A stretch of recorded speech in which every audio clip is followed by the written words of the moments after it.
727 News Radio, 1120 KPNW, Highway 99 East, still at accident just a little bit south of Albany this morning, blocking a couple of the northbound lanes.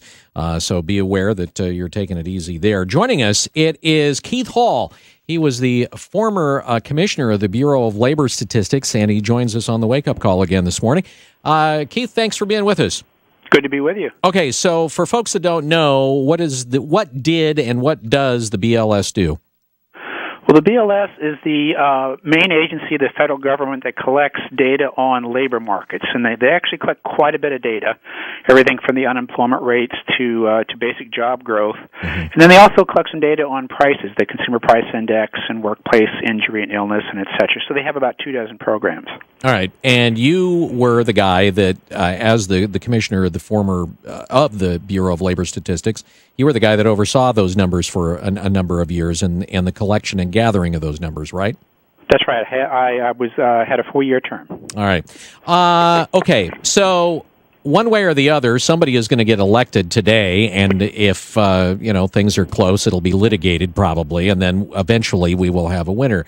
The question here is, how big a job is it going to be for whoever the president is going to be to actually spur job growth in this country, and how many jobs typically are we going to have to create to really get things moving again?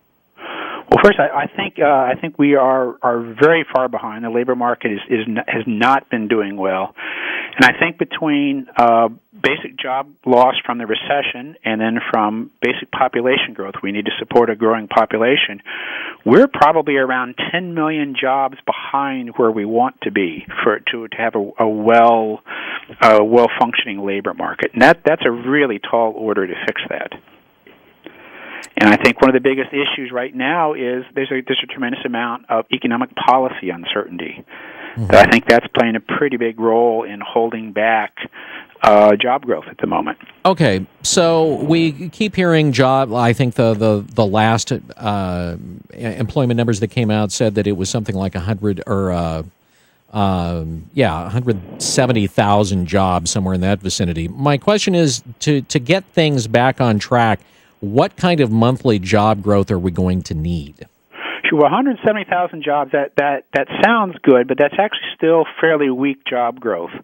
We need about 130,000 just to keep up with population, so really that means you're only making progress of about 40,000 jobs.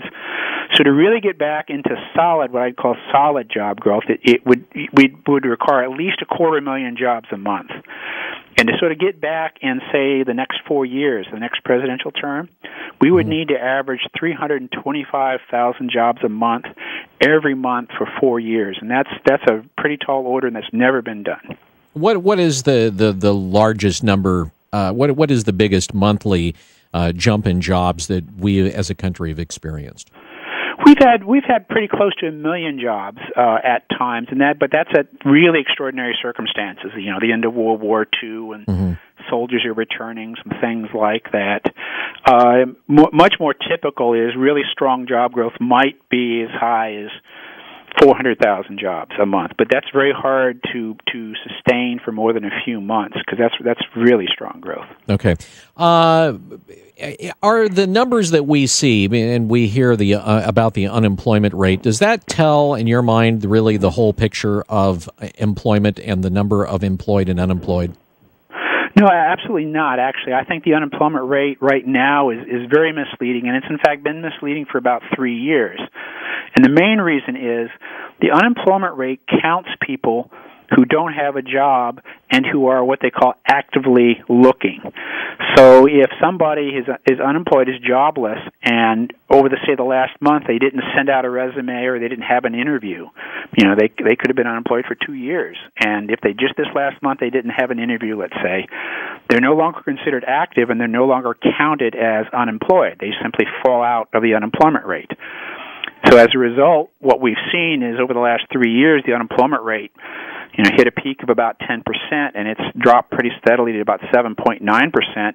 Just about all of that is because of people exiting the labor force and getting discouraged, not from job growth.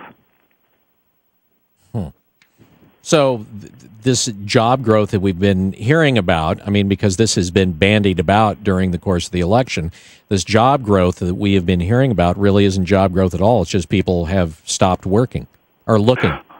That's right. That's right. You know, over the past 3 years, we've averaged probably just the right amount of jobs to sort of maintain an unemployment rate because of a growing population, but no more than that. So I would consider that to be sort of treading water.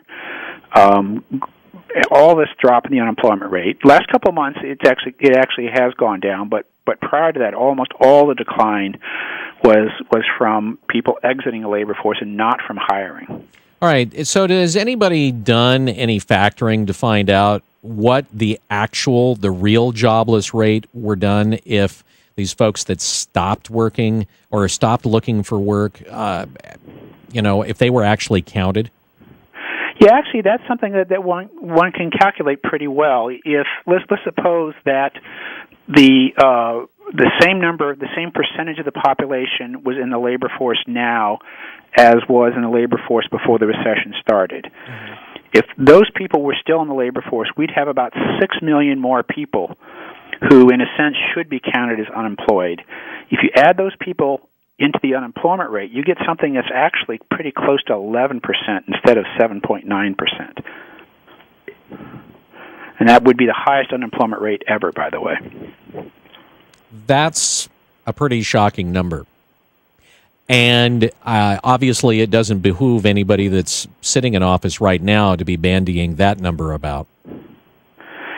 Well, yeah, I think that's right, and the degree that we've heard more about the labor market, it's been about this, what I would call disengagement, the people leaving the labor force because they're discouraged, and that's really the bottom line effect of that. People have been discouraged and leaving the labor force, and it's made the unemployment rate seem much better than it really is. It's really quite a high unemployment rate, or should be a much higher unemployment rate than we actually have on the official rate right now.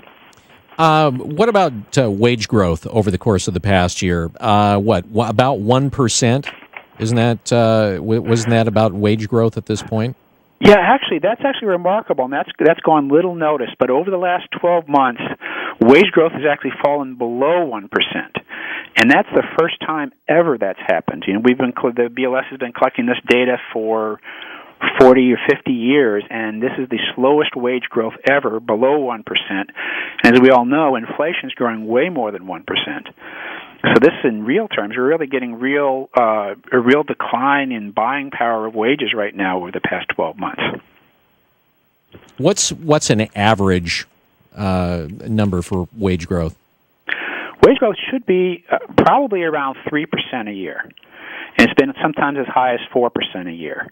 And to have it below 1% is quite remarkable. And so, I think it's a real reflection of two things. One, the recession we're not recovering from the recession. We're not in a recovery. And the second thing is, I think it's a real sort of hidden cost. Not only are so many people unemployed who aren't being counted, but the people who do have jobs are not getting wage growth right now. And I think that's a real concern.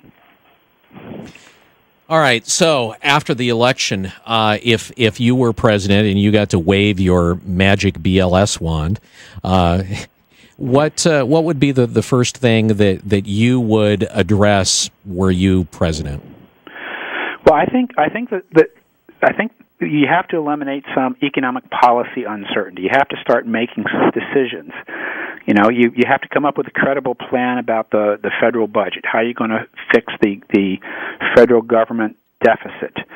You have to get some clear signals about taxes. Signaling you're not going to give a big tax increase that's going to choke off growth. You have to give some clear signal about the size of government. And I think you have to give some clear signal that you are going to work with Congress and actually get some things done. I think that's been probably the biggest thing that's held things back right now for the last few years is this inability of the government to actually get things done, the government to work together and make some economic policy decisions. Keith Hall is a senior research fellow at the Mercatus Center at George Mason University, and you're the former commissioner of the Bureau of Labor Statistics.